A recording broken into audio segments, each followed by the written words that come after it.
네, 지금부터 국민의당 제15차 최고위를 시작하도록 하겠습니다. 개회 선언과 함께 당대표님의 모두 말씀 있겠습니다. 국민의당 제15차 최고위원회의 시작합니다.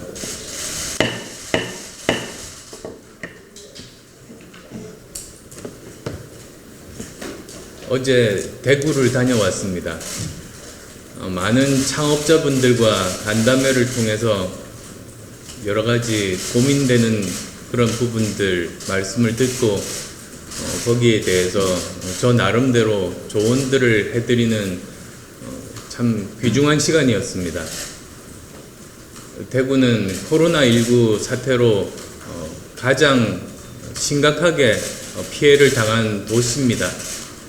그렇지만 또 한편으로 가장 먼저 코로나19를 극복하고 지역 경제 살리기를 우선적으로 할 수 있는 중요한 곳이기도 합니다. 그래서 지방정부 중에서 대구가 가장 먼저 코로나19에 대한 그 대응책들, 어떻게 하면 사회적인 거리두기를 점진적으로, 체계적으로, 그리고 과학적인 데이터에 근거해서 완화시킬 수 있는 것인지, 그리고 또 거기에 따라서 지역 경제를 어떻게 살릴 것인지를 다른 지자체에도 잘 알려줄 수 있는 모범 사례로 거듭나기를 바라는 마음에서 여러 가지 조언들을 드리고 왔습니다. 아무쪼록 대구를 포함해서 우리나라 전역에 걸친 많은 도시들에서 이러한 시도들이 활발하게 시행될 수 있기를 바랍니다. 지난 토요일은 고 노무현 대통령 서거 11주기였습니다. 이 땅의 변화와 혁신을 위해 몸부림쳤던 고인의 열정과 뜻을 진심으로 추모하며 영련을 기원합니다. 그리고 고인의 유지를 잇겠다는 여야의 다짐을 보면서 대한민국이 진정으로 가야 할 정치의 기본과 방향을 생각해 봅니다. 정치권이 봉화마을을 찾지만 정작 그분이 꿈꾸셨던 진정한 대한민국의 모습에 대한 관심은 부족한 것 같습니다. 여당에서는 그분이 꿈꾸셨던 반칙과 특권이 없는 공정한 사회, 정의로운 나라, 사람 사는 세상을 국민과 함께 만들어갈 것이라고 주장했지만 과연 지금 정부 여당이 보여주는 모습이 그분의 뜻과 맞는 것인지 묻습니다. 저는 국민의 한 사람으로서 노무현 대통령은 스스로를 가장 낮춘 대통령, 소탈하고 누구보다 국민에게 가까이 다가갔던 대통령, 그리고 지지자들을 사랑했지만 누구보다 모든 국민의 생각을 담는 정치를 펼치려 했던 대통령으로 기억합니다.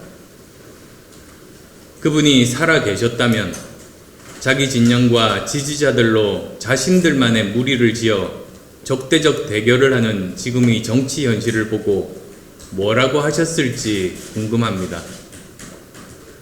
노무현 대통령은 자신과 자기 편에 너무나도 철저하고 엄격한 분이셨습니다. 유명을 달리하신 것도 어찌 보면 진정으로 명예를 소중하게 생각하고 역사의 발전과 진보를 결코 멈출 수 없었기 때문일 것입니다. 그분이 살아계셨다면 지난해 조국 사태와 지금의 윤미향 씨 사태에 어떻게 대응하셨을까요? 아마도 부끄러운 줄 알아야지 라며 일갈하시지 않았을까요? 저는 노무현 대통령을 자신의 이념보다 대한민국의 미래를 더 중요시했던 대통령으로 기억합니다. 한미 FTA 추진, 제주 해군기지 건설, 이라크 파병 결정은 정말 고뇌에 찬 결단이었을 것입니다.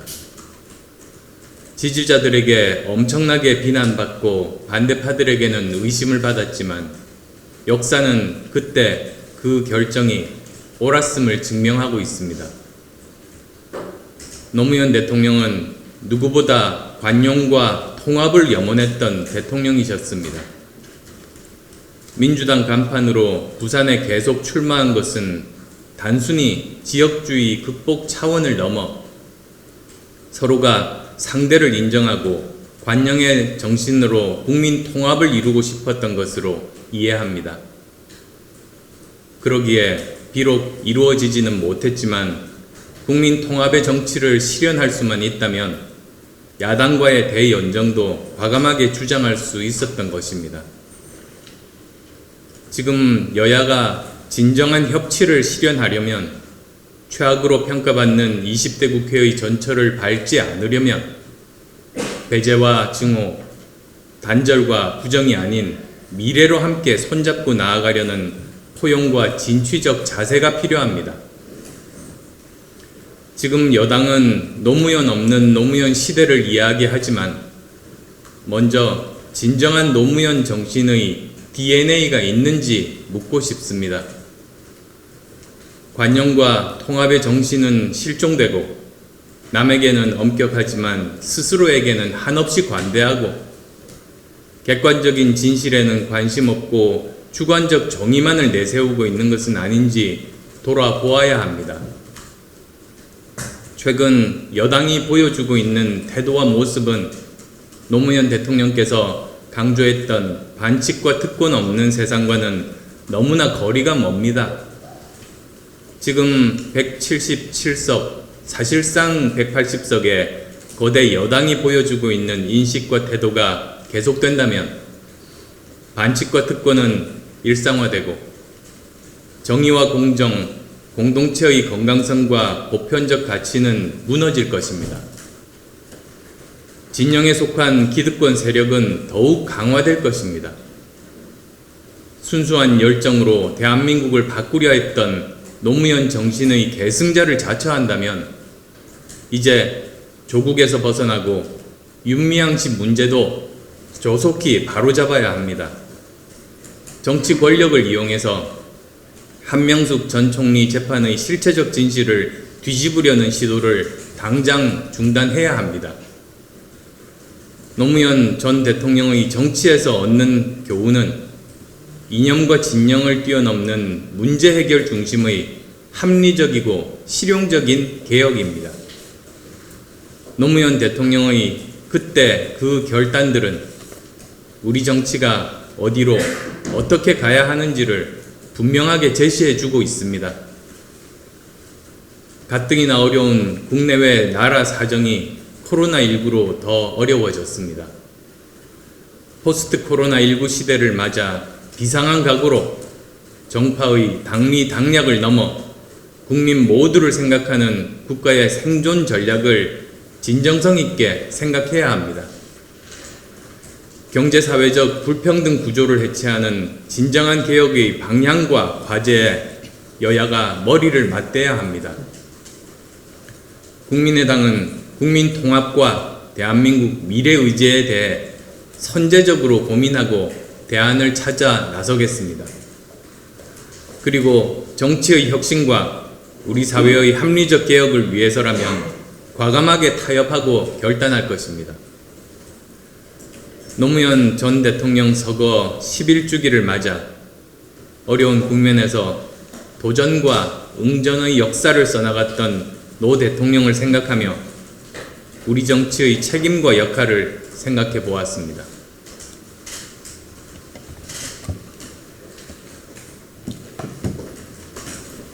네, 지난 20일 본회의를 마지막으로 20대 국회는 사실상 종료되었습니다. 20대 국회 패스트트랙 상정 과정에서 보인 동물특혜의 모습, 삭발, 단식, 로텐더 홀의 농성으로 대안이 아닌 반대만을 했던 모습은 21대 국회의원 선거에서 국민들로부터 매서운 회초리를 맞았습니다. 20대 국회 구성원의 한 명으로서 부끄럽고 죄송합니다. 21대 국회에서 국민의당을 비롯한 야권은 국민들의 회초리를 잊지 않고 대안을 제시하겠습니다. 코로나19로 더 심각해진 저성장 양극화의 사회 변화에 대응할 수 있는 공동체의 성장과 안전망에 대한 정책을 국회에서 주도해 나가겠습니다. 그런데 21대 국회 개원을 준비하는 이 시기부터 21대 국회의 역할에 대한 더불어민주당의 인식을 의심하게 하는 일련의 발언들이 계속되고 있습니다. 한명숙 전 총리에 대한 정치자금법 위반 사건에 대법원 확정 판결을 두고 김태년 더불어민주당 원내대표는 정치자금 공여자였던 한만호 씨 비망록의 육성까지 공개가 됐으니 우리는 무결점 수사를 했다고 생각하지 말라며 의심을 갖고 한번 조사를 해보라고 주장하고 있습니다. 현대 사법체계에서 법원은 10명 중 9명이 유죄의 심증을 형성할 정도가 되면 유죄를 선고 확정합니다. 검찰은 10명 중 7, 8명이 범죄의 혐의가 있다고 심증을 형성할 정도가 되면 기소를 결정합니다. 그런데 김태년 더불어민주당 원내대표는 한 명이 끝까지 아니라고 하니 기소와 재판을 다시 조사해야 한다고 합니다. 김태년 더불어민주당 원내대표의 주장에 의하면 모든 검찰의 기소와 법원의 재판을 재조사해야 합니다. 결국 검찰의 기소와 법원의 재판 기능에 대한 부정인 것입니다. 헌법기관인 국회의원이 더욱이 여당 원내대표가 한 주장이라기에는 어처구니가 없습니다. 20대 국회에서 공수처와 관련하여 가장 첨예한 대립이 공수처가 정치적 수사처로서 기능하게 될 위험이었습니다. 더불어민주당 박주민 최고위원은 한명숙 전 총리에 대한 정치자금법 위반 사건에 대한 재수사가 공수처의 수사 대상이라고 합니다. 검찰의 기소와 법원의 재판 기능을 부정하기 위한 재수사가 공수처의 수사 대상이라는 여당 최고위원의 발언에서 20대 국회에서 여당이 왜 그렇게 무리하게 공수처 입법을 밀어붙였는지에 대해 21대 국회에서 재점화가 될 조짐을 보이고 있습니다. 더불어민주당은 21대 국회 개원을 앞두고 20대 국회로 회귀하려고 하지 말고 저성장과 양극화 심화라는 사회변화에 야당과 힘을 모아 어떻게 대응할 것인지 고민할 것을 바랍니다. 국민의 회초리를 직접 맞지는 않았더라도 국민의 회초리가 얼마나 무서운지는 느꼈을 것 아닙니까?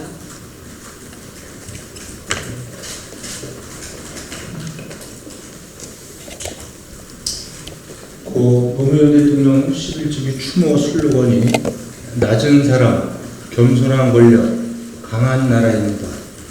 국민들은 진심으로 그런 대통령, 그런 정치 권력, 그런 나라가 되기를 꿈꾸고 바란다고 생각합니다. 그러나 최근 한명숙 전 총리 판결을 대하는 여당과 한명숙 씨의 태도는 낮은 사람, 겸손한 권력의 기준이 아닙니다.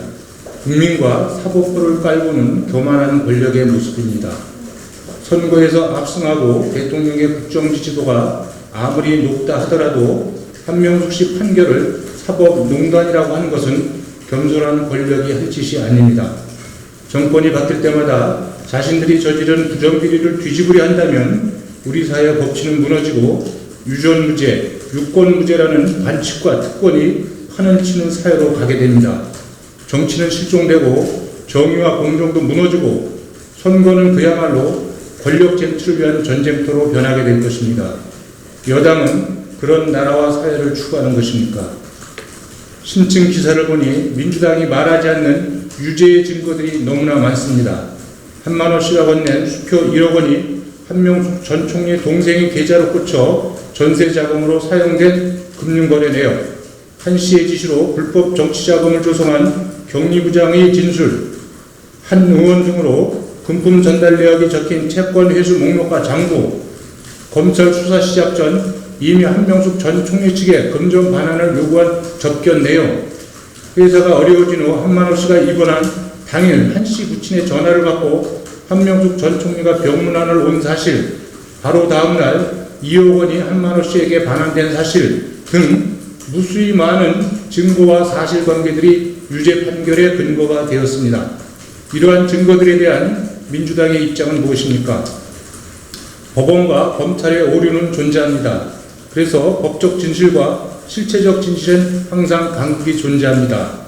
진범이 나중에 잡히거나 자수하기도 하고 용공 조작 사건 등 재심이 받아들여져 재판이 다시 열리고 무죄 판결이 내려집니다. 민주당은 한명숙 전 총리 재판이 이런 재심 사건과 같이 실체적 진실이 잘못된 판결이고 한명숙 씨가 억울한 희생양이라고 생각하는 것이 당의 공식 입장인지 대답해 주십시오. 윤미향 씨 사건이나 한명숙 전 총리 사건을 대하는 민주당의 태도는 행정부와 입법부 장악에 이어 사법부까지도 청와대와 여당이 통제하겠다는 전체주의적 사고입니다. 이처럼 자신들 부정비리나 치부를 가리는데 권력을 쓰라고 국민들께서 180석의 압도적 승리를 안겨주고 문재인 대통령에게 높은 지지를 보내주는 것은 아닐 것입니다. 권력 강화를 위한 여당의 무리수와 교만은 유권문제 사회를 조장시켜 법치를 망가뜨릴 것이고 이러한 잘못된 국정 운영 자세를 국민들께서 계속 지켜보지만은 않으실 것입니다.